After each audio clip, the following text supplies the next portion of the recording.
All right, that's the intro music done. Hopefully my audio levels are okay. Yeah, it looks fine. I think Burnham. Now I've got issues with Burnham, and we'll discuss that in the video because he has got grift allegations against him, and we'll talk about why later.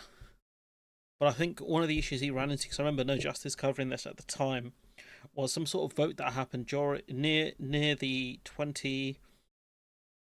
leadership election after Ed Miliband. It might have been 2016, 2015, 16. There was a vote about cutting some sort of benefit, and in the end, Labour backed it. I think it was due to Harriet Harman, and it kind of pushed Andy Burnham towards the. I think people remembered he was a bit of a Blairite. I could be wrong. She would know better than I would, purely because I'm not super clued in on party politics like she is, especially on Labour stuff. But I remember Burnham did get caught out in one of those kind of votes because they wanted. I think the MPs, some of those MPs wanted. I want to say it's either Cooper or Kendall. Because I remember both of them ran. Kendall got 1% of the vote. Cooper got like 6, and that was it. So yeah, something like that. So I did find this kind of interesting discussion piece from the New Statesman. Obviously, these are like centre left people at best. So yeah, this poster they've got is crazy. Looks like something like Helldivers, but it's just carrying artillery shells. Yeah, hello, Alistair. So I thought I'd give you guys a live stream because I don't post a lot of content, and yeah, so I thought I'd give you guys like some content, especially because it's bank holiday week. And even though I've done nothing productive today, I don't have a lot on, so I thought I'd just chat to you guys. So let's get into this clip here. And be the next Prime Minister. He's bid for the Labour leadership twice and lost, but senior Labour figures are increasingly favourable about Andy Burnham, who George Eaton referred to as the king over the water in a recent piece for the New Statesman, to which the New Statesman journalists seemed genuinely furious that the disability cuts didn't get through the Commons. Very strange. These people are kind of washed. I'll be honest, but like it's a discussion piece. That's why I covered some of this stuff. It's just so I can discuss it and actually like critique it more than anything, because otherwise I'd just be here talking about nothing. So just because so sometimes you can discuss bad content pieces and it can give you a lot of stuff to actually talk about. Daily Mail responded with their usual gusto. George is with me now, along with Rachel Cunliffe. Hello, both of you. Hello. Hello. Hi. George, your story seems to have created quite a ripple in the political world. Tell us what you found. Yes, so I should say to start that King Over the Water isn't, of course, my coinage. So I think it dates from Stuart times when You couldn't find a bunch of posher sounding people, honestly. James II was in exile, literally over the water, over the channel in France. And in every party, there's often a king over the water. Under David Cameron, when he was Prime Minister, it was Boris Johnson. Popular as Mayor of London, amongst both party members and voters, and who would regularly dissent on matters of national policy and stray well beyond his brief. Under Labour, it's Andy Burnham who's filling this role. So several things. He's very popular amongst Labour members who would obviously decide any future leadership contest. He's got a sort of North Korea. Yeah, it's the one member, one vote system. So yeah. MPs don't hold a ton of weight, especially in the Labour leadership contest. In style, approval rating of plus 78. YouGov polling suggests he's the only senior Labour figure who's actually has a positive rating amongst voters, plus 7, and he's the public's preferred choice to succeed Starmer. And he hasn't been shy about making his pitch. So as I previously reported at the Compass conference, he fleshed out what he called a popular left programme, which was very much in contrast to that proposed by Keir Starmer. Rachel, what do you... If you think about why he might be popular, it's probably because he's nationalising buses. He did fight very aggressively for Manchester during COVID, where they were trying to furlough people in Manchester and give them less money as a percentage than they did people in London. I think they tried to offer them 68% of their salary on furlough, where like people nationally were given 80%. This was when like Manchester had like was looking at a potential local lockdown, and he did fight for people there. He became a meme. Let me see if I can find it. It was like a really funny one.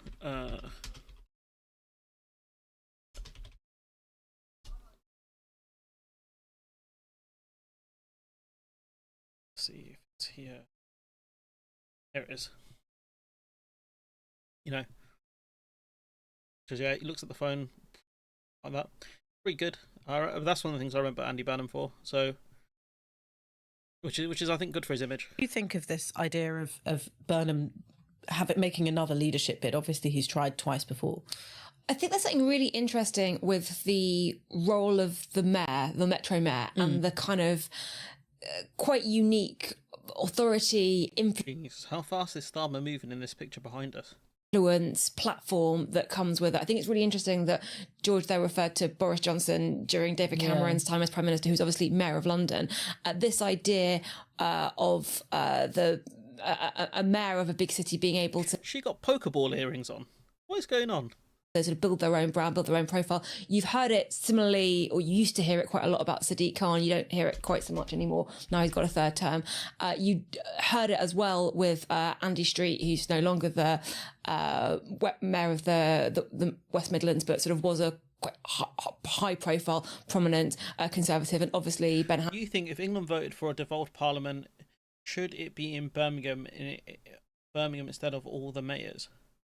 Do I think it should be in Birmingham? That's a tough one. Birmingham's good. The problem is, I think Birmingham is in the middle of England, but if it's just a devolved system for England, then yeah, I think it should be in Birmingham. I think that would probably make sense. If they want to like a more devolved system, then yeah. If they want to move, say if they want to get rid of the Lords and do something else with it, I think having it in Birmingham makes a lot of sense because it's in the middle of England. Even where I live, it makes a lot of sense. Northampton could make sense if we had an airport, I guess. Houchin, the Tees Valley mayor, who is some Conservatives used to say, they don't say it anymore, but at one point was like the Conservative with the biggest electoral mandate after the last election, and it's kind of a way to sort of build a profile that is very distinct from what the party in Westminster is doing. And if the party in Westminster is the party of government, what they're doing is inevitably going to be a bit unpopular. There's a range of how unpopular it could be, but generally, like, you are going to upset people in Westminster, and you can distance yourself from that. If you are a mayor, you have your own mandate, you have your own little kingdom, as it were, where you can build this, as George said, these very, very high popularity numbers, and you're kind of insulated from the unpopular government policies because you can say it's nothing to do with me, and what you're doing in your patch sort of speaks. That's true, but it also means you won't get a national brief as well. Like if Sadiq Khan wasn't Asian, I think he would have a good chance to run in like a Labour leadership thing if he become an MP afterwards, similar to what Boris Johnson did. The problem is he's very unpopular, partly because of the amount of knife crime and things in London, and partly because he's Asian. For itself. So I think that is a kind of interesting unintended consequence of devolution and of the steps we've seen in the last couple of years, turbocharged now in the last local elections, to have more mayors, more combined authorities that have sort of beefed up powers. Obviously, the question is when that individual gets translated back into Parliament, which you would need to be party leader and eventually Prime Minister, can they take that popularity with them, or does sort of Westminster start to tarnish them and chip away at them in that sense? And I think it kind of is worth remembering that Boris Johnson, he came back as an MP, but his brand when he was an MP after being London Mayor was quite different to the brand that he'd built as London Mayor. He kind of went through several different policy iterations, and he built his campaign to replace Theresa May within the sort of mechanisms of Parliament at the time, rather than building on his campaign from London. So how you translate that is a really interesting question. Yeah, because it's quite helpful to have a record, isn't it, for Andy Burnham in power, because Labour had been in opposition for so long until last year that they don't necessarily have anything to show for having been in power so far, whereas Andy Burnham can point to... Well, I don't think Labour haven't got much to show for their time in power. You got the incredibly unpopular winter fuel cuts, the attempted cuts to disabled payments, the endless chatter about the fiscal rules, constantly downplaying the economy and, doomerism. They have a lot to show. It might not be positive, but they've got a lot to show for it. The only good stuff they've got still hasn't been implemented yet. So, just because it's all negative or mostly negative doesn't mean they haven't achieved a lot. It's just bad stuff. Concrete things that he's done and that have bedded in Manchester. Labour still are a very new government, and the changes that they've made haven't yet had a chance to feel tangible to voters yet. I don't know. Again, the winter fuel stuff, that looked very tangible, amongst other things. A lot of the things they have tried to get past have seemed very tangible. I don't think that's true at all. Yes, in the main. The desperation to put a kind of positive spin on this is a bit weird. Burnham has been a political success in Manchester, I think, for several reasons. One is there's a good policy story to tell about Manchester. It's had the fastest productivity growth of any region since 2004. And I think as important politically, he's reaffirmed its distinctive brand. And that's often been in opposition to Westminster, and this understandably annoys a lot of London tangibly crap, exactly. MPs and commentators who see it as sort of crude London or South bashing, but it has undeniably resonated with the electorate there, and Manchester is seen as a city enjoying something of a renaissance, and not just because of the Oasis reunion. I knew you'd get that in there, George. Any excuse for George to get in the Oasis reunion. I've interviewed Andy Burnham a few times over the years, as all of us have, and I was going back over all of these interviews that I did in preparation for this discussion, and I found it quite interesting, the political journey that he's been on. The first time I interviewed him was in 2014 for Total Politics magazine. That's when he was Shadow Health Secretary, having served as Health Secretary, and he was Health Secretary under Tony Blair. He said that he saw privatisation in the NHS as having a supporting role but not a replacement role, and he said he worked with the private sector to bring down waiting lists, and they came right down, and he was quite positive about the role of private provision in the NHS. So that's weird, because in 2014 he said halt NHS privatisation, Labour's Burnham. So Labour has called for NHS England to stop privatising services until after the general election. In a speech, Andy Burnham said privatisation is being forced through at pace and scale. He said voters need a proper debate about the future of the NHS. The government called this political posturing from a party with a record of privatisation when it was power. That's a burn right there. That's honestly a right. To get hit by that from the Tories is pretty bad. Labour argues the restructuring which came into force in 2013 led to privatisation by the back door. This includes funds for the biggest outsourcing deal in NHS history. So, in his speech, Burnham said commissioners have been ordered to put all services out to the market. NHS spending on private and other providers has gone through the 10 billion barrier for the first time. When did the British public ever consent for this? It's indefensible for the character of the country's most valued asset, most valued institution, to be changed in this way without the public being given a say. Burnham has written to the bosses, and so this thing about him being positive on privatisation in 2014, it's not here. Maybe he was happy that they used the private sector to supplement the NHS, which again I disagree with, only in emergency circumstances really. But it doesn't look like he was that in favour of it overall. But then the most recent time I interviewed him for the podcast, which was I think last year or the year before last, he sounded far more radical. He was talking about scrapping the House of Lords, abolishing the whip system. I've heard scrapping the House of Lords so many times now, honestly. The whip system, again, I don't know. I don't think there's much point in scrapping the whip system. I might, people might disagree with me on that. I don't think it's that bad a system, to be honest with you. It's just in the way it's used. So if I give you guys a little explainer on the party whip system. So the I think it sounds really stupid. Honestly, I think it sounds like a dumb system. But so this is kind of how the party whip system works in the UK. So 1-line whip, attendance is encouraged, not provided. So this is like minor. 2-line whip, MPs must ask permission to miss the vote. There's also a way where MPs can do something called, I can't remember what the exact terminology is, but you find someone from across the other side who is going to vote in the opposite way of you, and you can basically, both of you don't vote, and it counts as the same. I can't remember the exact term for it, but there was a thing for that. 3-line whip, attendance is essential. Missing the vote is a serious breach of discipline, requiring strong justification. Also, if you vote against the 3-line whip, you can be out of the party. So loss of party whip, 3-line whip can be followed by the withdrawal of the whip from an MP, meaning they lose their affiliation but keep their seat. MPs may lose party support, which can affect their chance of re-election. Defying the whip can reduce future career prospects within the party. So I'm not necessarily against the whip system per se, but I think it's the way it's used is the problem, because if you lose the whip, you're still member of parliament. It's just the way it's used is dumb.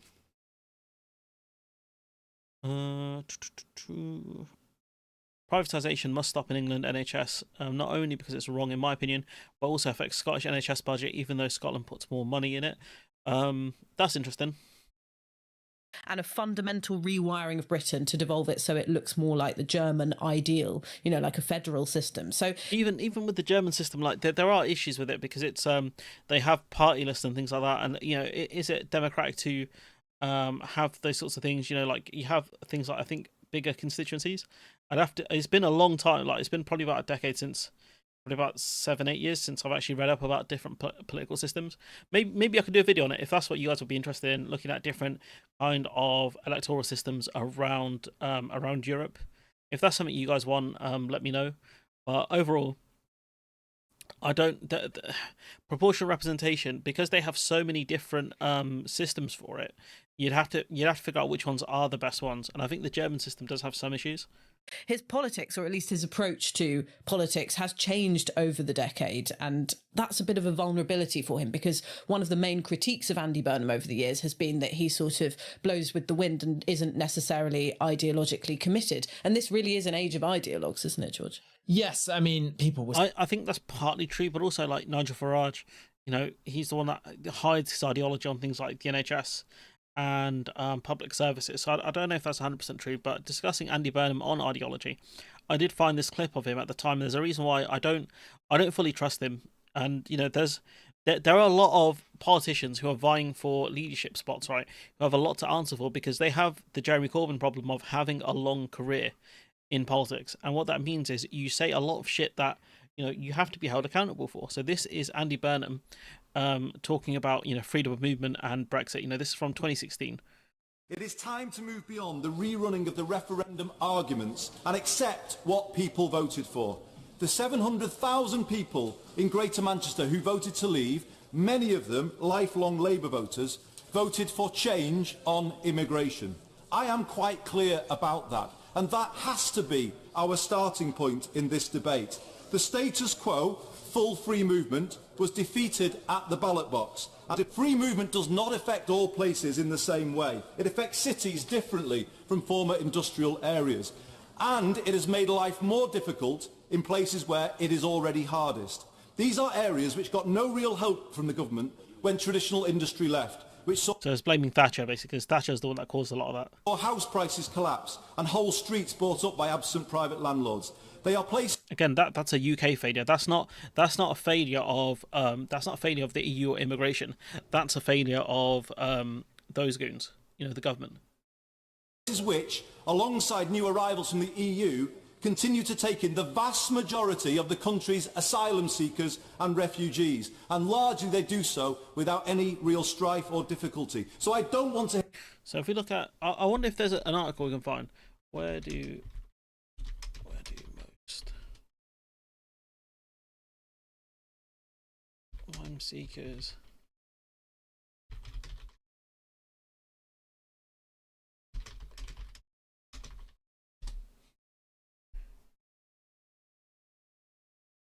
So rather than in London and South East England due to housing shortages there. Yeah, the North East and West regions have historically housed a large proportion of asylum seekers relative to their population. So that is kind of true. I don't know if it's true. It probably was true at the time. To hear, Madam Deputy Speaker, anyone claim that people in places like Lee that voted to leave are in any way xenophobic or racist. Well, the question is why are they anti-immigration? Is it because of the housing issues and they were duped into believing like it was immigrants just taking all the housing, or is it because they don't like foreign people? Like what specifically motivated them to leave? Because for some people we know it was racism. So you have to that's where you have to ask the question, why are you against that immigration? Free movement has arguably been providing greater benefit to large companies than it has to the most deprived communities. There is nothing. That's not true either. You know, on the economics, like freedom of movement has largely helped the country because it's not just going towards big corporations. You know, the argument of undercutting wages is because unions were weakened heavily, and they're not strong enough or I think competent enough to really fight big corporations. You know, you look at a country like Norway that has freedom of movement and has strong unions. They're not having their wages undercut or anything like that. It's because the companies took advantage of governments that were too stupid to understand how to actually strengthen workers' rights and not cause this kind of resentment. Nothing socialist about a system of open borders that allows It's not an open border. They're not really. Like they have to prove that they, you know, at the time they had to prove that they could work. Other countries had mechanisms to deal with this stuff. It's just the UK chose not to. Multinationals to treat people as commodities and move them around Europe to drive down labour costs and create a race to Again, Norway was not impacted by this. Why is that? the bottom. Second, there is a strong case for saying that the immigration system that has developed in this country over time is inherently discriminatory. It does not treat all migrants equally. Well, we never have done though. I don't think any time in the UK we've had a system which has treated all migrants equally. This is one of the arguments that UKIP used during the referendum. Stephen Wolfe was the one saying like, "Oh, how is it fair that people from like Bangladesh and Pakistan, right, have to go through so many hoops for visas when people from the EU don't?" It's because we're part of a bloc. That's why. Instead, it accords a preferential status to migrants from our nearest neighbours in the context of a policy that seeks to cap numbers. That therefore discriminates those non-EU. But we're the ones who set the numbers, though, and even then, like we create a system now which still discriminates against people from certain countries. It's easier to get a visa to the UK if you're from certain countries, like Canada, for example, because we have agreements with them on mobility and other things. You know, there are certain agreements that allow immigrants from certain other countries to come here. Australia is another one, for example. So again, like it just doesn't. What he is doing here is kind of Farage rhetoric. This is one of the weaknesses the left has on things like immigration and asylum, because we fall for the same stuff that other people do. That's why there is crossover between Reform voters and Labour voters. EU migrants who seek to come here and who have families here. My call tonight to this side of the House is to put forward a plan that treats all people equally and applies progressive principles to migration. We need to make the argument for an immigration system that allows for greater control, reduces the numbers coming here, but does so in a fair way. A system that treats all migrants equally, that doesn't allow people's wages to be undercut, as my honourable friend said, and crucially, continues to welcome people from Europe and around the world to work here. These are progressive principles which can form the basis of a new immigration. So again, this is the reason why, like, you know, Andy Burnham has that kind of grifter, you know, status. I don't know how he voted actually in the referendum. Let's have a look.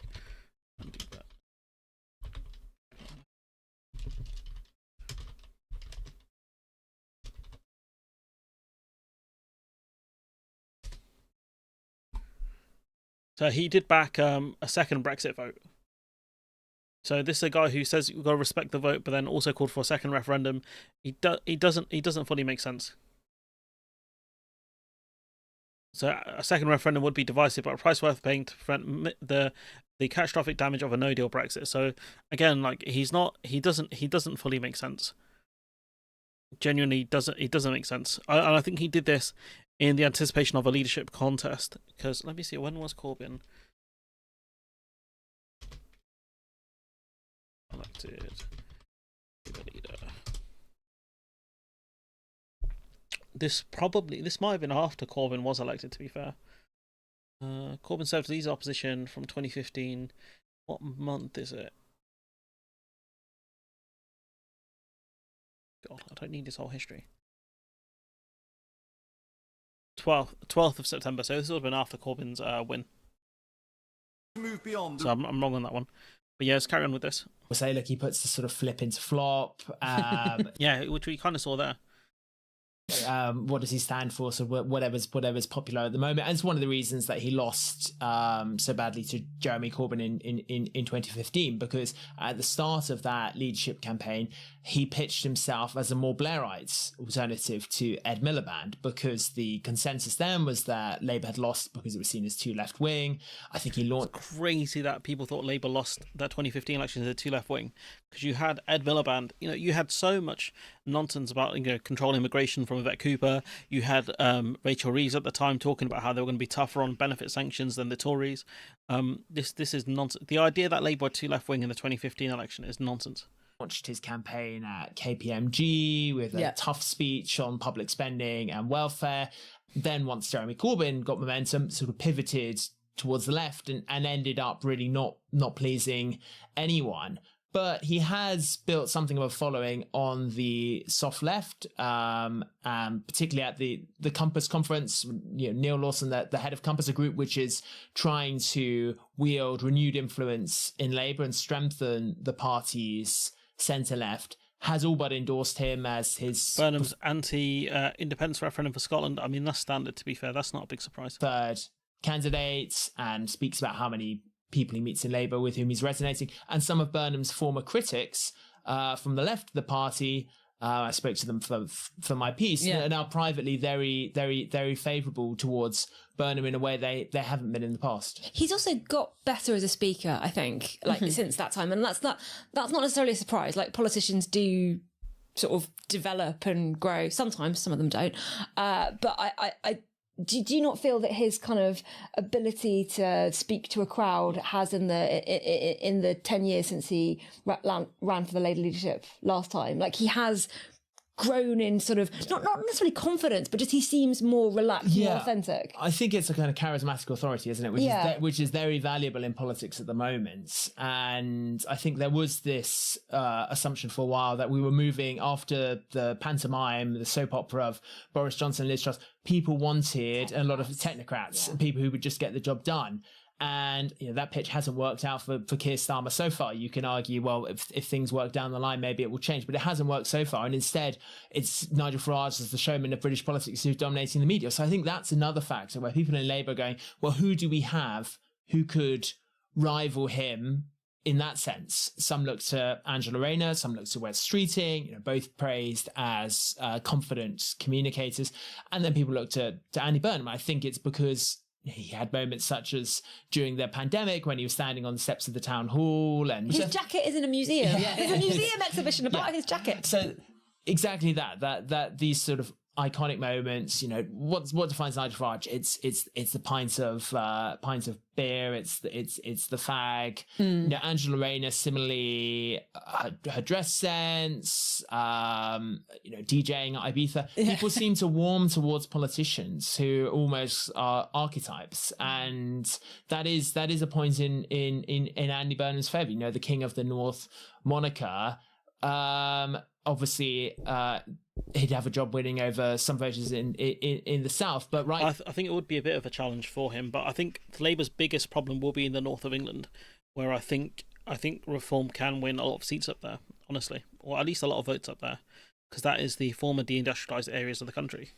Now in politics, to be a king of anything is quite valuable. Yeah, I think our colleague Johnny Ball once wrote a great sort of paragraph about that, kind of the iconic nature of Andy Burnham, calling him a Scouse dad. Yeah, and talking about the Fred Perry jackets and the terrace. Yeah, we know the centrist dad look. Yeah, okay, Starmer, the bomber jacket. We've heard it before.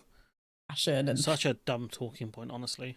That kind of thing that he evokes. So I think you're right. There's an image in the voters' head of the kind of man that he is, and I think people quite warm to that. We need to discuss how Andy Burnham could actually become Labour leader if he wanted it, because he's not an MP at the moment. So where could he run? When could he run? How does it work? So the seat that's being rumoured at the moment is Gorton and Denton. So this is currently held by Andrew Gwynn, former Labour who lost the whip due to offensive WhatsApp messages. And speculation is that he will stand down from Parliament once he gets a new job somewhere. And you can see why people are linking it to Burnham, because Gwyn served as his campaign manager for the 2017 mayoral election. It's a seat in Greater Manchester. And I think the charge that former MPs or new MPs sometimes get is that of carpetbagger. And this is an age when parties do have a bias towards local candidates. So for Andy Burnham, I think it would have to be a seat in the Northwest. So it looks like a natural progression. I have seen people talk about this. I don't know how much people would care that much, because you've had MPs that were parachuted in into different areas. So Boris Johnson was parachuted, I think, into a couple of different seats. So I'm not 100% sure. From being mayor rather than pure political ambition. Yeah, and of course he's sort of committed himself so much to that part of the country that it would be strange if he suddenly abandoned its voters. Like mentioned, sort of, Richard Holden here, who's the Conservative Party chair, who moved from, he was sort of Mr. Red Wall and then looked like he was going to lose his seat and then went down to Billericay, I think, and won by 12 votes. And you still get people in the Conservative Party looking at that and looking at that kind of flight from north to south. And it has really damaged his kind of reputation around the grassroots. That's and so it does matter. It is something that voters and particularly party members and associations pay attention to. Yeah, and so much of his sort of character and his political identity is based on it as well.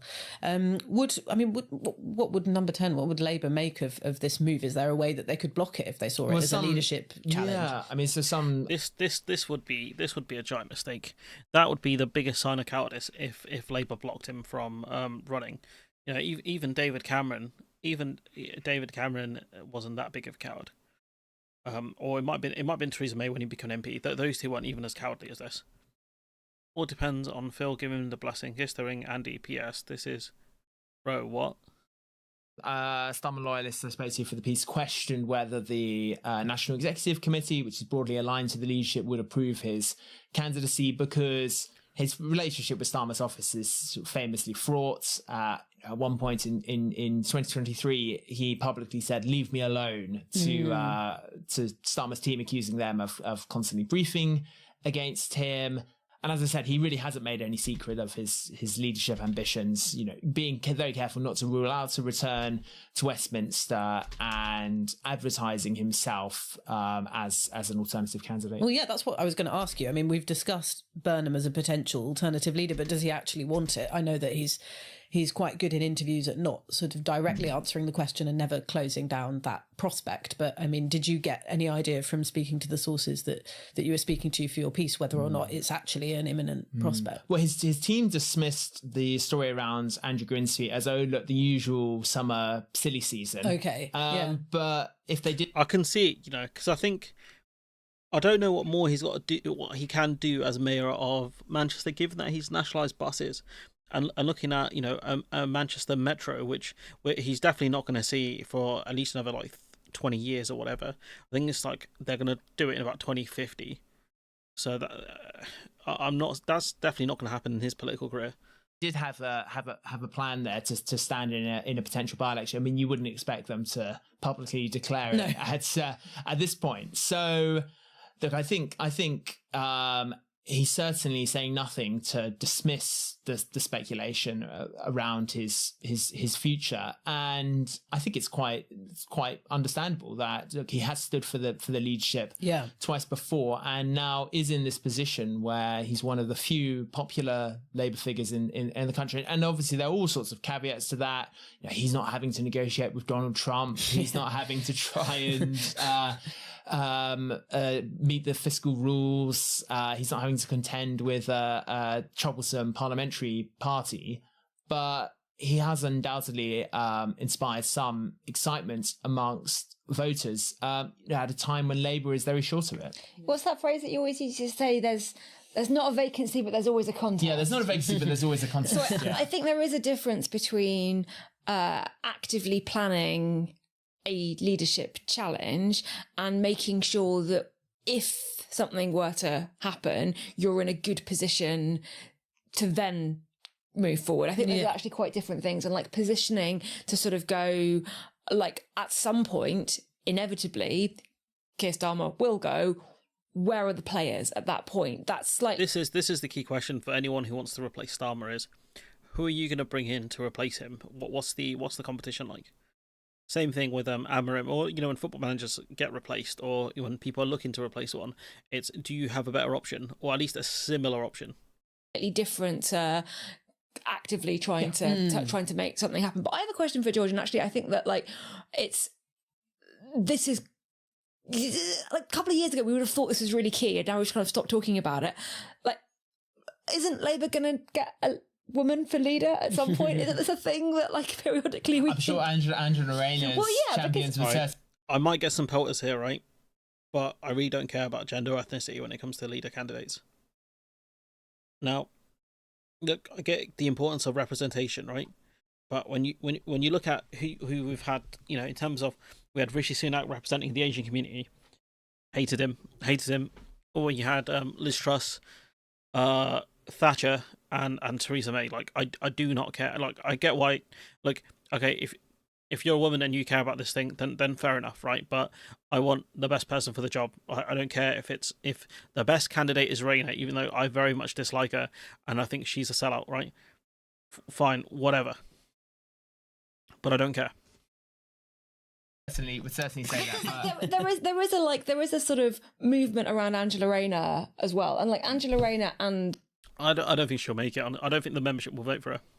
Burnham are coming from quite similar political positions. Like they're both sort of on the soft left, or obviously she's deputy prime minister, so she's having to. What? Similar positions? One person is deeply disliked, especially by the membership, because she sold out. She sold out her principles to get to where she is now. And the other one, Andy Burnham, is actually doing shit in Manchester. Like, they're not similar at all. They are not alike. Be a bit more careful about criticising the government or whatever. But like, what happened to this whole Angela Rayner vibrant woman waiting in the 17 watching you, hit the like button. Thank you, Alistair. wings who could take over? Labour is very good at each leadership contest at saying at the start it has to be a woman this time, and everyone nods. Look, they were going to put up Angela Eagle, right? Angela Eagle was going to go into Jeremy Corbyn, and they ended up going for Owen something. I can't remember his name, right? No one cares about him, right? Some glasses dude who worked for one of the big US firms. I think it was a pharmaceutical firm. Like, they don't care about this. They'll only use it in order to probably bash like a left candidate. Their heads and goes yes. And then the membership decide, actually, no, we want a soft left man. Basically, that's soft left. Jeremy Corbyn is not centre left. Even I don't think Ed Miliband ran that kind of centre left in his leadership contest. I'd have to go back and look for it, but that's simply not true. Even Keir Starmer did not run a soft left campaign at all. Keir Starmer ran a very left wing campaign during the leadership contest. So that is what does soft left mean to them? Like, they use these weird terms. Honestly, I don't get it. A soft left white man, yeah. Soft left, like Keir Starmer, Jeremy Corbyn were not soft left during this leadership contest. Embarrassing. Then we will see. And then, of course, if somehow Burnham managed to become an elected MP and then take the Labour leadership, we could be looking, before the next election, there's a lot of hypotheticals here, but we could be looking at an Andy Burnham versus Nigel Farage type contest in 2029. I feel that would almost encapsulate where we are, politically, because Burnham, like we were talking about before, has that charismatic appeal, but also he, at the moment, is representing quite a radical left platform compared to, say, the bang average kind of Labour government minister. Yeah, so I think it would be a defining contest in several senses. Obviously, it would intensify the battle for the Red Wall, and there would be Farage almost offers himself as an alternative. Which is ironic because King of the North, when Farage is a guy who ran in Clacton, which is very much in the south. So the north, to which you can imagine Andy Burnham sort of imperiously dismissing him as a sort of southern public school stockbroker. Yeah, because he is. You can try and hide who you are, but the reality is that's who you are. But there are also people in Westminster who think that the traditional it might be with Ruth. It might be with notifications. I've noticed on Android they've made some sort of change where all the YouTube stuff, it groups up into one pile rather than having separate notifications. So it could be that.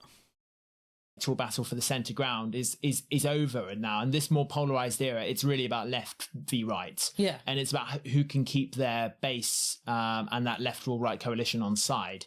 And you would see a very polarised contest if Burnham maintains the position he has at the moment, and obviously on some issues such as immigration, Brexit, more complicated territory. But it would. I think Brexit is done, guys. Like I don't think we're going to be able to run anything on that. Be a battle defined by Burnham on the one hand saying to those who've gone to the Greens or the Lib Dems or perhaps this putative new left party, come back, I've got a more radical offer. And Farage saying, if you want to stop, this socialist madness, like me. And so I think it would be a much less technocratic fight about what works, who's got the best plan for the country, and would be more of a clash of ideology. Although, in terms of the socialist madness, like as we've discussed on this podcast several times before, there are reform policies that very much veer into Labour's traditional sort of left-wing ground, renationalisation, taking industries into state ownership.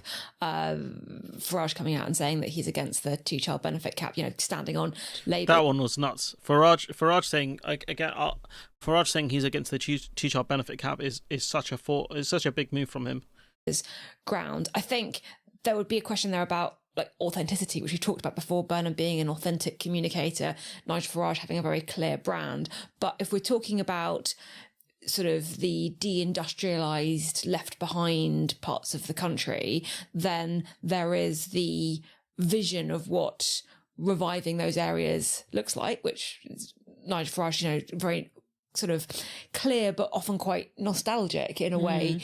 Reopen the coal mines in Wales sort of comes to mind. I interviewed Chris Bryant a few weeks ago, the MP for Rhondda, that part of South Wales, and he says, people in South Wales, they don't want the coal mines reopened, they want a new AI data centre, they want jobs and communities and a stable, financial, secure way of living, but they don't want to go back to a job that can kill you in the 1970s. And I think that would be a real area of really interesting tension between Farage and Burnham, kind of two different views of what the sort of post-industrial Britain's future should be. You should have mucked up my flag and the RC. One of which is going backwards and one of which is sort of dealing... Yeah, I noticed it a couple of weeks ago with notifications. I don't like the change because it makes it a bit iffy, but I can see why they did it, so it doesn't clog up your notification feed. Like, in some ways it's a good change. But yeah, I think we've gone through all the Burnham points. Andy Burnham, Mayor of Manchester, strongly associated with the launch and promotion of the B network, the region's integrated bus public system, which is good. Like, this is what he has done here is fundamentally a good thing. He's made it much cheaper to use the buses up in Manchester. What have Labour done? They've made it more expensive with getting rid of the £2 single charge and turning it into a £3 one. They've increased it by 50%. So again, it's just not great. But with Burnham, I was going to make this point. This is kind of what he reminds me of, because he does flip-flop a lot. I was meant to bring this up earlier. If the times demand it, we'll be revolutionaries, criminals, terrorists, and yes, he's like a guy who'll just change his principles. If whatever the times demand, he'll be he'll be left wing, he'll be centre left, wherever he thinks he needs to be to win. That's what he'll be like. And on things like immigration, I don't know if Labour can really do well there. Andy Burnham talking about immigration here in this clip. It feels like newspapers like the Daily Mail, like the Telegraph, like the Times increasingly, it's all they ever talk about. It's all that certain pundits talk about. It's all that Farage talks about. The black flag is the flag of the pirates, to be fair. The best flag. About certain politicians are absolutely obsessed with it. If you're talking about the public discourse and you're trying to suggest that there is a lack of conversation about immigration and that's why people are frustrated, there's a ludicrous... You know, so the other day started building I mentioned that the metro system, but it's going to be like 2050, I think, or 2056 they're aiming for. Thing to assert. Trying to appease these people by talking about it more will just never work. I would wager, right, if you did a big analysis on what stuff the media covers most, right, it'll be the economy and then immigration will probably be second. They'll find another, and I'm talking about the people who are inciting in a lot of instances these protests and enjoying the chaos, they'll find another grift. They'll always find another grift. So maybe the solution is to talk about it less. It feels... Yeah, she's right there. So what's been discussed? Keir Starmer's plans to reform the UK asylum appeals process to speed up deportations of rejected applicants amid nationwide protests of housing immigrants and migrants in hotels. And like you've got Starmer basically following what Farage wants him to do here. And so how do you beat Farage? Because I don't see Starmer being the guy to be able to do it. Because you can't out immigration Farage. You can't outdo him on any of this stuff, because he'll move the goalposts. And on some of this stuff, some of these people they're not racist, And this guy Taj Ali, he's quite good. He met a woman in Liverpool today concerned about asylum seekers. Said her daughter couldn't get a council flat and that working class communities were being shafted. We're agreed on a lot, and this is the thing you see where, like people say, like, when they had the Bibley Stockholm and they got NHS dentistry, they're like, oh, how come they get NHS dentists and we don't? And so it's kind of the idea that people, they're mad that people that are asylum seekers get certain things, like accommodation for free, when they don't, when they have to pay mortgage or rent, right? But it's because our dumb system. That's the problem. Because by the end of the conversation, she was in agreement we need safe and legal routes for asylum seekers. She was also horrified by the racist writing last year. If I just turn around and called a Nazi scum, that valuable conversation would not happen. And that's where you have to figure out who are the too far gones and who are the people who've just been misled. Moral of the story, don't be dogmatic in your approach to anti-racism. Differentiate between dyed-in-the-wool fascists and people who may disagree but are willing to have a conversation. So, I agree with him on this point quite a lot.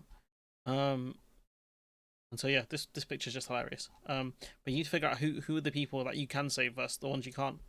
And on this, I think this might be the final point on this. Yes. It is. Farage's blueprint for immigration, which is mass, he's talking about mass deportations of hundreds of thousands of asylum seekers who come to the UK in small boats. Where he's going to send them to, no one knows. All those who come to the UK in small boats would be arrested and detained on disused military bases. Those, say military bases, which are not fit for human habitation. They'd be barred from leaving until deportation.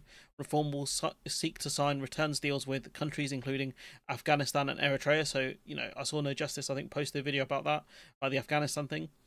Despite the fact that the Taliban are essentially gonna murder these people. Farage says reform will charter 5 flights a day with an RAF Voyager on standby. Again, deport them to where, though? That's what I don't get. British overseas territory, such as Ascension Island, would be used as a fallback to accommodate migrants. But accommodate them for what? Like, what are you going to do when their claims are processed? Or it doesn't fully make sense. Reform would introduce new criminal offences for those attempting to return to the UK. Farage has planned 3 parts: leave the ECHR, derogate from other international agreements, including UN Convention Against Torture. So we're going to bring in torture now. That's great. Bring in a British Bill of Rights. Introduce the illegal migration bill. So again, he's going to get rid of everyone's human rights here, including the Convention Against Torture, which is great, absolutely great, phenomenal. You love to see it. Bring back torture. It's a madness. The reform says the plan will cost 10 billion over 5 years. It claims it will ultimately save taxpayers' money.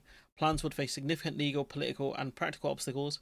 Farage argues it is necessary to deal with a massive crisis posed by illegal immigration. Again, none of this will fully resolve it. Pressed on what it would do if someone sent to Afghanistan was tortured or killed, Farage said, "I'm really sorry, but we can't be responsible for everything that happens in the world. Who is our priority?" And this is what I mean here. This is where they pit asylum seekers against the average person in Britain, and this is the easy argument they win, because they talk about how limited resources are and that we can't help everyone, even though we went into Afghanistan, promised these people, especially the ones that helped Britain against the Taliban, safe return here. We didn't honour it. And once again, Britain is a country. Why would anyone trust us? It is the safety and security of this country and its people, or are we worrying about everyone else and foreign courts? It's not what we're doing there. We're talking about this specific country. That's what it comes down to. Whose side are you on? So it's very clear what Farage is doing, and he's very good at it. Maj found the hard fash will not have any conversation about immigration. I've tried, sadly. For those that don't, you just move on. From one guy with a shaky political past to another in Zach Polanski. Isn't it a pretty sad indictment of the Green Party as it currently exists that anyone who is particularly disaffected from the Labour Party, that they're thinking about setting up a new party in the first place? I mean, I thought you were supposed to be the home of left thinking or more radical thinking. That's only recent, though. You know, the Green Party were only radical on green policies, not much else, not on social stuff or economics. These people don't even think about you. And I don't think it's an indictment, but I do think it's a demonstration that the Green Someone please get Zach a better mic. Party for a long time have been really fighting to get more Westminster representation, which we've now got. Now, I want that Westminster representation too, but I think as a party, we've overly focused on what happens in Parliament and the day-to-day kind of runnings of the establishment. I think what people want, and what my Green Party, if I lead, will do, is focus a lot more on grassroots community. The irony is, you know, the Green Party have done more on grassroots. You know, historically, they've had, you know, councillors and things like that. So that's not the problem. You do need to focus more on Westminster and winning elections, or at least winning seats. That's where you get national headlines. That's where you get more representation. No one cares. No one in the media cares how many council seats you have. No, there was a point where Reform had no council seats, and they still got more media coverage. It's partly because they get views and clicks and things like that. And you know, Farage's box office, but no one cares about council seats. On trade unions, on workers, and so on trade unions and workers is quite interesting because Labour has traditionally been the home of trade unions. So I wonder if he's trying to steal that away from Labour, because most likely it's going to go to the Corbyn party. Yes, to get more parliamentary representation, that bit is really important. But I believe the focus has to be on people and what's happening in their everyday lives rather than the day-to-day. But how do you change people's everyday lives? It's through Westminster, most likely. Councils do help, but again, councils are limited in what they can do, especially in the funding they get as well. So I disagree with Polanski on this one. I did see this one, Labour to abolish shorter prison sentences in England and Wales. And again, I'm not sure how effective this is going to be. It's mostly out of desperation for prison places. That's why they're doing this. So ministers will legislate next month to abolish most short prison sentences, toughen up community punishments, and introduce a Texas-inspired system whereby inmates can earn early release as part of an attempt to avert another prison crisis. The reason why I think Texas has this kind of early release scheme is because they have like ridiculously long prison sentences. Like, you know, a life sentence over there I think is much closer to an actual life sentence. Government sources said the legislation will bring about the biggest shake-up in sentencing in England and Wales for decades, would be introduced once MPs had returned to the Commons in September. Shabana Mahmood, the Justice Secretary, was conscious of said need to implement the change quickly before prisons had another capacity crunch next year, which is probably going to happen, to be honest with you, because the prisons are completely packed. Thousands of inmates were released after Labour won the election, which, again, I don't blame the Labour Party for that. The sentencing bill will include measures backed by the government, was recommended by David Gauke, you know, known wokey David Gauke, Conservative. The central change will be the introduction. Having David Gauke do this is a bit weird, to be honest, because you know he hasn't been in government for ages. The central change will be an introduction of an incentive scheme or earned progress model for prisoners serving fixed-term sentences that early release for good behaviour. Maybe they could do, like, I don't know, they take a course or something that will actually make them more productive when they leave prison. And maybe to help them have job opportunities. I don't know. Criminals, including some violent ones, will be able to earn early release, serving between a third and half of their sentences. I disagree with this. I don't think violent criminals should be given this kind of thing. I think it should be non-violent criminals who are given this way out. You know, even people that have committed theft, rather than people that have violent criminal sentences, because chances are, you know, if they get out, they'll probably reoffend again. The scheme is modelled on, you know, Texas, which again, Texas has much longer prison sentences. The bill will also end sentences of less than 12 months, barring exceptional circumstances, with ministers arguing these are counterproductive and driver of more crime. But again, I don't know. Like, I've seen like people talk about statistics on this, and we'll discuss that in a minute. But I don't know. Maybe I'm old-fashioned, but I don't see if you commit a crime that you've genuinely, you know, done something, you know, you've committed, you know, massive amounts of property damage or whatever, you would be given less than 12 months because the prison sentences in this country are a joke. What punishment is there if you don't even go to prison? I don't know. Maybe I'm wrong. The government also plans to toughen up community punishments by giving the courts greater flexibility to impose fines, which, okay, you know, fines are just a punishment if you're poor, really. To seize assets, which, I don't know. Introduce bans on travel, driving and attending football matches. We've had things like bans on football matches for a while. Banning someone from driving is just dumb unless it's a driving related offence.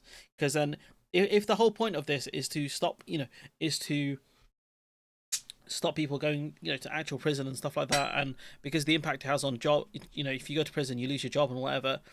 Stopping someone from driving is a good way to make them lose their job as well. Mahmoud wants there to be an expansion of the use of unpaid work, where councils will be able to assign jobs to offenders such as filling potholes and removing graffiti. Again, I don't think that's a bad thing either. More community sentences could be good. Community punishments.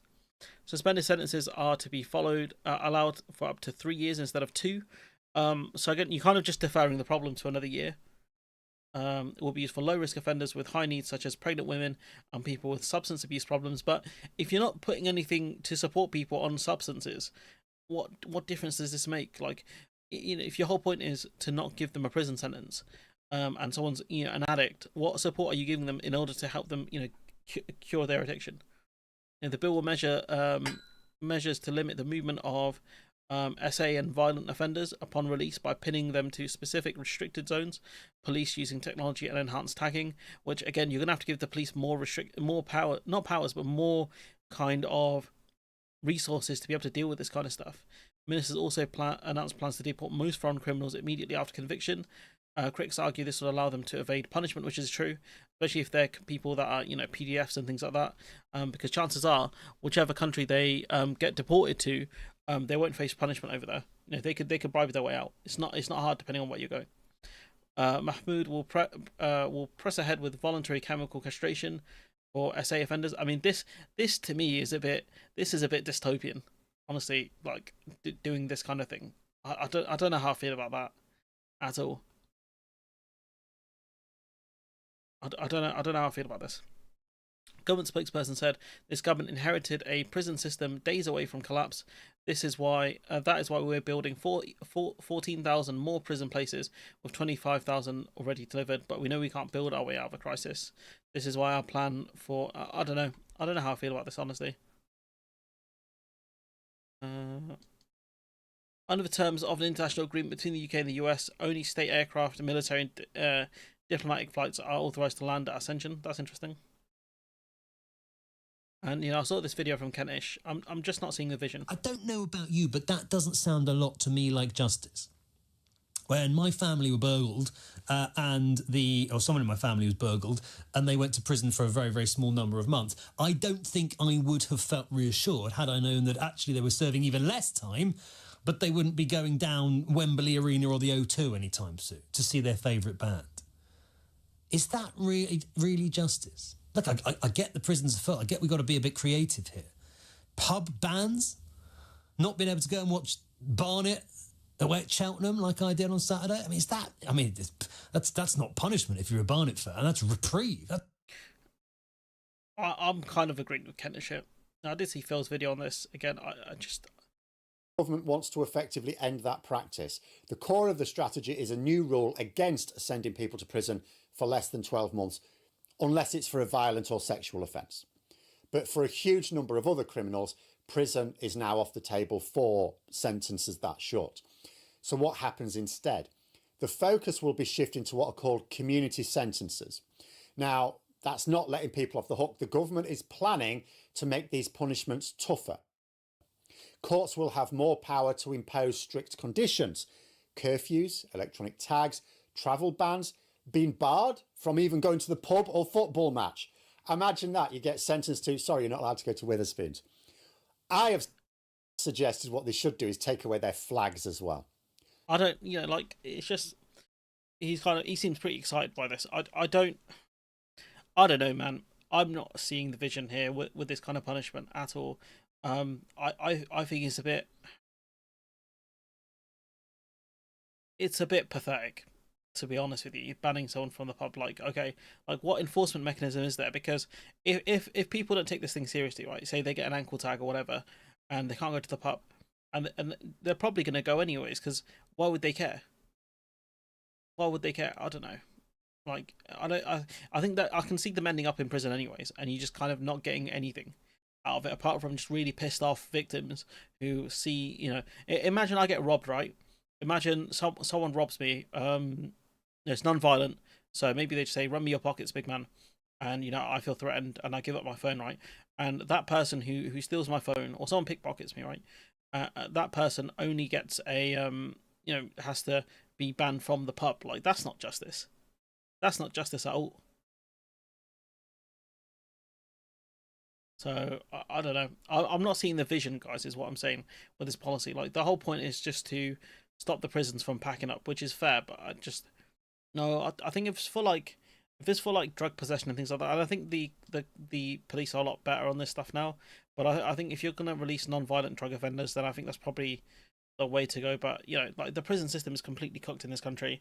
I don't know, man. Like, maybe the most creative solution I can think of is you lease prison space from another country. I think there's other countries in Europe that barely use theirs.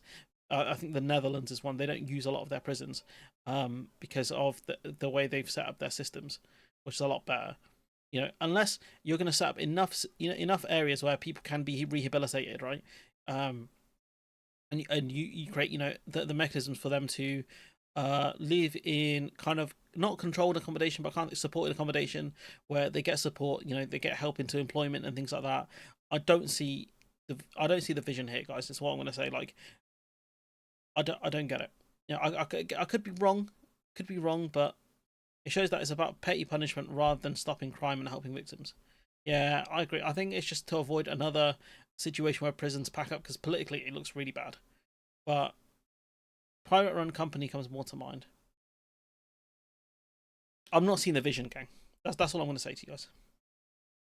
I ain't seen it. So maybe that is one of the areas you look to set up more prison space, but you got to use private. Because I'm not against using it temporarily, as long as you're not gonna get rid of the main system, and you're not overpaying for it either. Like with West Street talking about using private NHS facilities. The reason I'm against that is because it's the same staff. Like, the same staff that work in the NHS are the same ones that work in private systems as well. Whereas you might not have that in the private systems. I could be wrong. Last government report said that probation service is short of 10,000 people. So again, why are you not hiring more people into probation then? That's what I mean. Like, that's something they can do. Hire more people into support roles in order to help. That's the only way you get around this, because all you're doing is basically reducing the amount of prisoners without putting the support mechanisms in place. All you're doing is creating a system where reoffending will be very likely, because instead of seeing it as, I got very lucky, I didn't go to prison, they're going to see it as, hey, there's no consequences here. Fuck this shit, I'm going to do my own thing. Most prisons are run by subcontractors. There's the same problem. Is it the same staff? Because if it's the same staff, then fair enough. Then fair enough. I'll take the L on that one. Honestly, I'll take the L. If it's the same setup as the NHS, then fair enough. But yeah, I did see this article here. Reeves heading towards IMF bailout. Now, I'm not that sure on these economists being cited. Like, I don't know Jagjit Chadha, Andrew Sentance, and William Booter, but we'll take John Rentoul's word for it that these are serious goons, right? We'll take his word for it. So Reeves' tax and spend gamble is driving Britain towards a 1970s style debt crisis. Haven't we always had tax and spend though? Historically, we've had tax and spend for a long time as a policy. They've said the Chancellor's handling of the economy risks a return to years of high inflation and borrowing that ended with Britain being forced to borrow billions from the IMF. So inflation isn't that high in the country. Borrowing cost is very high. IMF bailout was crap. IMF bailout crap were back in the 70s. Yeah, I don't know if this will happen. I don't know if the IMF even have that much money. That's the thing I was meant to actually look out.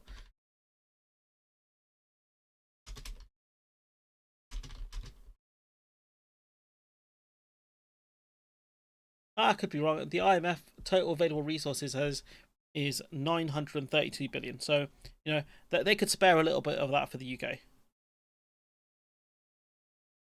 So yeah, they could do it. They could bail us out. It depends how much we'd actually need. They've got about 392 billion USD. So they could do it. Pocket change for them, really. During the EU help to get us back on track. Yeah, that's not on the menu anymore, unfortunately.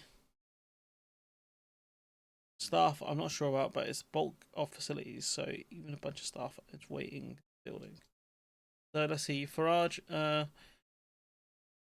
So stagflation, which is what we had under the Conservatives as well. Like, to blame Labour for this again, like, I don't think Reeves has done the best that she could have done with the situation she's got. I don't think she's done anywhere as close as what she could have done. But, you know, I don't know how close we are to an IMF bailout. It's ironic for Bad Nutch to, you know, be annoyed about the government mismanagement and all this stuff, right? When you look at borrowing costs, this would have been probably around the time we had the general election. It's not that much higher than what it was under the Conservatives. So again, that's the mini budget. They hit about 5%. So not really true, especially when bond yields have gone up across the world. But the UK is paying more than the US. Bond yields, according to this article, which. So Reeves is under pressure. This is where I got the £50 billion figure from. £50 billion black hole, which we always knew there was a black hole in finances. You know, we didn't know how big it was, but we knew it was there. What has Reeves done other than mess with tax bans? Not much. Not much, to be honest. Which is why do you expect to put taxes up again to cover the shortfall, despite warnings that doing so will only further stunt Britain's anemic growth? I did see a really funny tweet, right, where this dude was talking about the IMF bailout. I was like, oh no, guys, we have to cut the winter fuel allowance because because the IMF said so. Because the IMF bailout for Ireland was brutal. Absolutely brutal from what I remember discussing it with Roshin at a couple of months ago. It was really bad. But then we found out austerity in the UK was worse than what the IMF did. So David Cameron has essentially cut the UK economy deeper than the IMF did to Ireland, which is crazy. Because one was essentially a forced bailout, and the other one was done by choice. Let's see. One of the economists was saying here, I'm in a world in which I could imagine an IMF bailout happening and will be bereft in that case. We will not be able to roll over debt. We will not be able to meet pension payments. Benefits will be harder to pay out. Andrew Sentance, a member of the Bank of England's rate-setting monetary policy committee, also said the situation reminiscent of the 1970s. He added, Rachel Reeves is on course to deliver a Healy 1976-style crisis in late 25 or 26.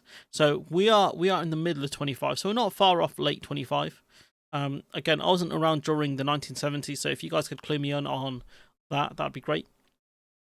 We've still got bond yields that are higher than the US. In fact, we're higher than Greece when it comes to borrowing costs, which is an indicator of where the UK is at the moment. And I think it's the lack of confidence within the British economy. So, you know, if you saw the mess that Reeves made during those benefit cuts, I don't have a lot of faith in the UK's economy either, guys, to be honest. Surging debt, tanking pound forced Dennis Healey, the former Labour Chancellor, to apply to the IMF for a bailout. In return for loaning the cash, the IMF imposed huge public spending reductions, with Labour being forced to cut its council house building programme. Tragic. William Boutier, another former member of the Monetary Policy Committee, said that unless Reeves changed course, she would face scrutiny from the markets that would be at least as effective as the pressure from the IMF was in the 70s. He said the Chancellor will be forced to break Labour's manifesto and raise taxes on working people in the autumn, which again will be a disaster for the Labour Party. I think there's no realistic alternative to basically breaking the commitment not to raise key taxes, personal income, VAT during the government's term in office, so she will be forced to do that. It came as the British Retail Consortium, which represents the country's biggest shop and supermarket chain, sounded the alarm over rising prices. And again, some of these supermarkets are making billions of pounds in profits. I really don't want to hear it from them. So, yeah...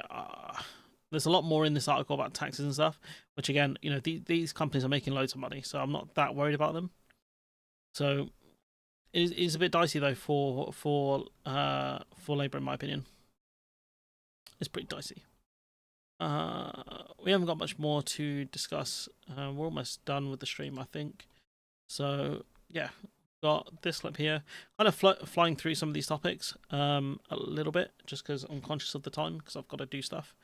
But yeah, you still have 3 income tax bans. Scotland has 6 of income tax, not talking about other taxes. National insurance is true. Scotland does have more. Lewis Goodall caused a massive stink recently by talking about 100% inheritance tax and how that is the most just system. And again, what people fail to realise is, like, a lot of these people who grow up in like middle class and upper class households is they have a massive advantage when it comes to just connections alone, being able to meet people and get job opportunities. That's one of the things we don't actually discuss in this country. So again, if we wanted a truly meritocratic country, you would have to do an 100% inheritance tax, or effectively you'd have to do it so you can't pass on property or assets to the next generation. That's the only way to have a true meritocracy. I think he's right. No, I'm really not. I've come round to your way of thinking completely. Oh my God, I just spat out my tea there. This must be some sort of trick. Because he's not talking from a serious point, but he's making an ideological point more than anything. That's the conclusion of wanting a meritocracy. Would it mean that people would be paying a lot less income tax? My general position is that we should be moving to taxes on unearned income, i.e. on wealth and income from wealth, and away from taxes on labour, on work. Because right now, I think that it is no doubt, and I don't think you have to be right-wing to think this, we've got people who are paying too much income tax, too much national insurance, and they're being dragged into people who should never have been paying, teachers or nurses or whatever happens. People who should never have been paying higher rate income tax find themselves in a higher rate tax band. I would rather prioritise basically giving people more money than when they're alive, rather than giving people more power to decide where their money goes when they're dead. It would incentivise people to go and do well and do better and do the things and jobs that they want to do and have a better life for themselves while they're alive. Exactly right, Helen. Yeah, you've summed it up better than I have. Exactly. And parents I honestly, give me so many other things that I can never thank them for enough. But I like the feeling that I've made my own way in the world. Wherever I'm going to get to, I'm going to get to myself. Absolutely. You've won. I can't lie. He's right there. I think ultimately he's correct. Because some of these people inherit a lot of stuff. They don't deserve it. They've not worked a day in their life to have earned it. And the argument of, well, you're double taxing someone. It's like, I've heard other people, in the space make the point that, well, you double tax stuff anyways. If I want to buy an upgraded graphics card, right, because I need one so I can set my camera up properly, which if you guys want to help with that and you actually want to see my ugly face, super chats and stuff are available. But, I have to pay VAT on that. How is that not a double tax? So it doesn't make sense, the double tax argument, especially when you're taxing someone who is dead. Like, there's not a more fair person to tax, because you're giving the house or the asset away to someone who hasn't worked a day in their life for it. It doesn't make sense. I saw Labour has lost almost 200,000 members since Starmer has become leader in 2020. So I did a little bit of research. So if we look at how much a membership costs, is the lowest is £12 a year, right? You can become a member. So I did some maths, and they've lost about £2.4 million a year thanks to Starmer. So that's great. But isn't Lewis saying that economic strategy is failing? Not that he's not saying that specific economic policy is failing about 100% inheritance tax. That's what he was saying is like, people should be paying less tax whilst they're alive. Effectively, that seemed to be his argument, which I also agree with. So that's not, he wasn't talking about the broader economy in that sense. That clip specifically of Goodall was just discussing his take on inheritance tax. We'll discuss this article, would Ukraine give up land to Russia to secure a peace deal? I think they would have to. I think, given the fact that essentially it's a stalemate in the war at the moment, and the fact that Russia, there's no way Ukraine can take back Crimea. There's absolutely no way. So they're going to have to concede that anyways. And a lot of the other areas, like Donbass, a lot of those areas have been completely flattened to the point where there's nothing there. Russia would have to rebuild that entire bit of land. It'd be very difficult to do that, or very expensive at least. It does look inevitable now, doesn't it, that peace talks between Ukraine and Russia are going to have to involve Ukraine giving up some land that Russia has actually taken by force, and actually. Thank you, Ruth. Appreciate that. The sticker. Actually, some land that Russia doesn't even hold at the moment. That's an incredibly alarming proposition for Europe, isn't it? So I don't think Ukraine would have to give up more land potentially than Russia has taken, but I imagine it'd be very difficult to convince Russia to give up the land it has taken by force. I think you would struggle to get that through negotiations.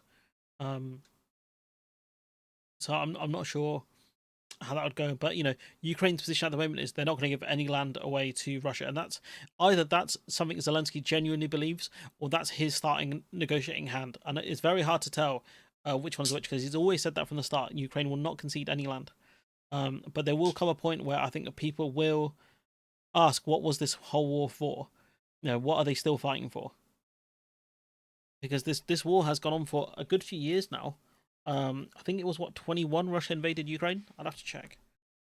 At least in this phase, Ukraine is lost in the long run by being, that all their minerals will be owned by others. That is true. The US are going to have mineral rights, things like that. Indeed.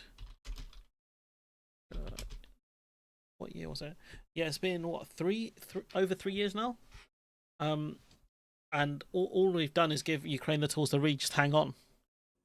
This is exactly the trap that Russia wants us to walk into. I mean, the discussion all about what Ukraine should give up, what is the concessions that Ukraine is willing to do, whereas we are forgetting that Russia hasn't made one single concession, and they are the ones who are the aggressor here. They are the ones who are brutally attacking another country. So I don't want to be mean here, right? But when you look at the map, stay safe, well, we listen to the end, but it needs to start working. That's fine, mate. Don't worry, Alistair. When you look at the map, right, it's Russia who are winning the war. So from a position where they are winning, right, why would they make a concession? It doesn't make any sense. Unless negotiations start and Russia say, look, the land we've taken, we're willing to give some of that back to Ukraine in order to have it formally, formally take parts of, formally take Crimea and other bits of the Donbass. Like if we look at, let's look at the map quickly. Sure. In the map. So if we try and go on the old map and see how much it's actually taken. So here we go. See if we can map up. Who is this website?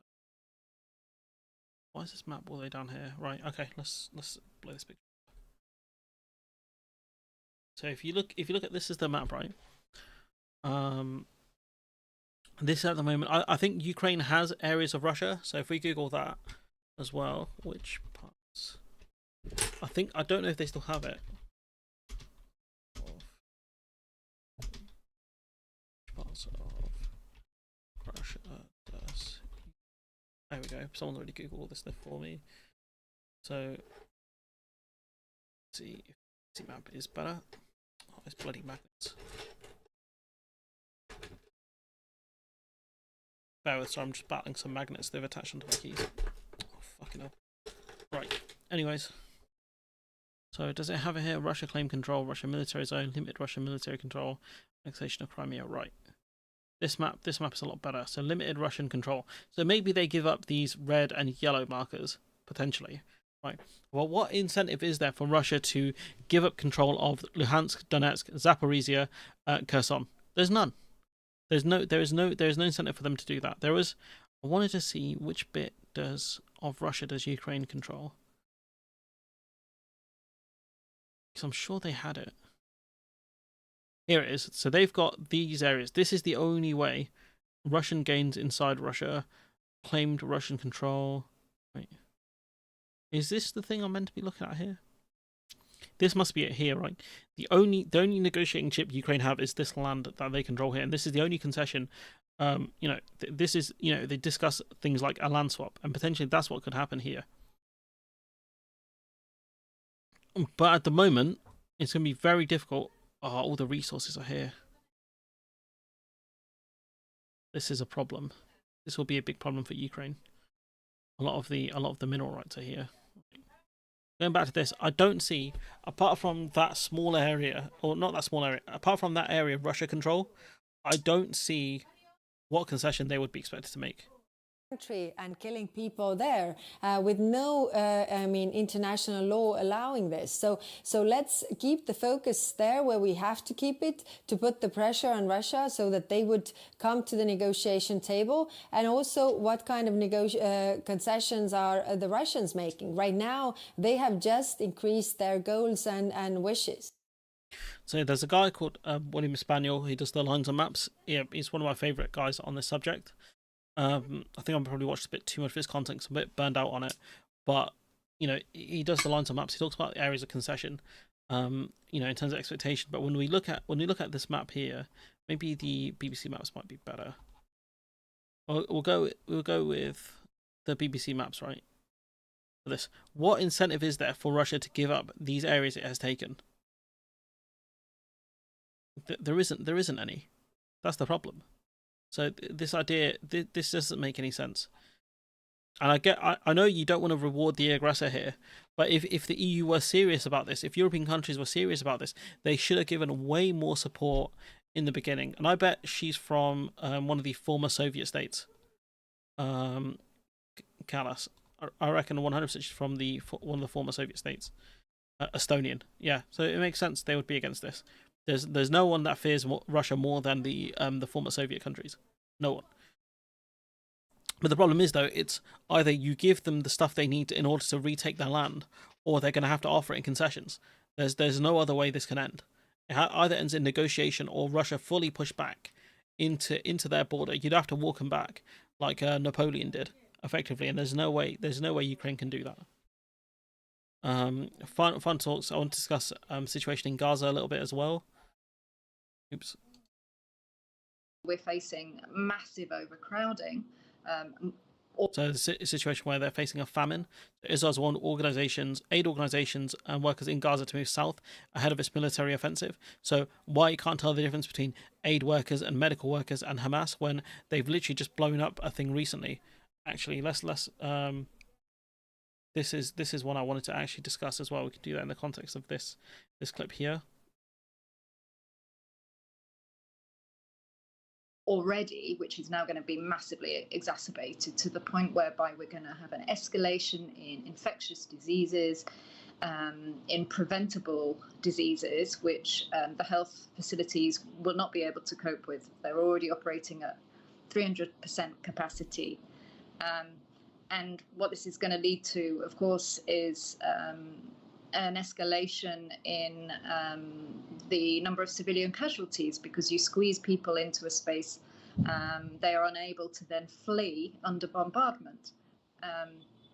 We're already seeing in healthcare facilities, for example, people being treated on the floors, people being operated on in unsafe conditions, people being discharged too early because of the lack of capacity. The healthcare system here is been at the verge of breaking for 22, 23 months. It will break down if this influx of displaced people occurs here. So yeah, it's very clear what they're doing. Again, like this is beyond just murdering people via the military. This is creating massive medical problems to the point where people can't people can't function. You're going to have, I think they've got instances of cholera, things that we've cured decades ago, illnesses we've cured decades ago, purely because they don't have the resources to deal with them. Now you got Israel here saying they deeply the tragic mishap that occurred today at the Nasser hospital.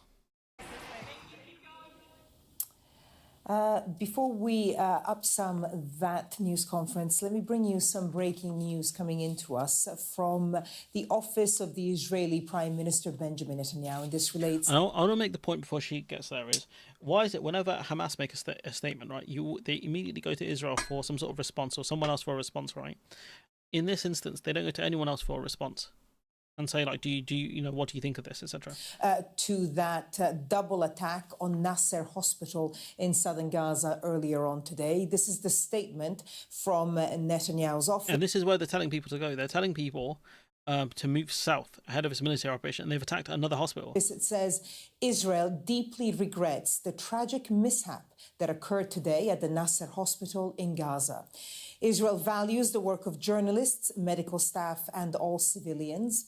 The military authorities... This is bullshit, because they've killed aid workers. This is absolute nonsense. Like, they should not be covering these statements in this way. At the Nasser hospital in Gaza. Israel values the work of journalists, medical staff, and all civilians. The military authorities are conducting a thorough investigation. Our war is with Hamas terrorists. Our just goals are defeating Hamas and bringing our hostages home. So that statement coming into us about a few minutes ago from the office of the Israeli Prime Minister Benjamin Netanyahu relating to that attack, that Israeli attack, which killed 20 people, at least 20 people earlier today, including medics and 5 journalists. We'll bring you reaction to that statement a little bit later. It should be immediate. This is ridiculous. You know, they went through a military strike that killed 5 journalists recently. One who worked for Al Jazeera. They gave no evidence to say that he has any kind of, he works for Hamas. There was nothing. It's crazy work. You know, famine's been declared official in Gaza City. The IPC has projected famine to expand further than the Gaza governorate to Deir al-Balah and Khan Yunis by the end of September. So they've declared a famine. When you have aid trucks on standby that could go in, you could stop this whole situation happening, but Israel keeps stopping the trucks. I don't get it. It genuinely it's just baffling. Prior famines were confirmed in Somalia 2011, Sudan 2017, 2020 and 2024. Just crazy.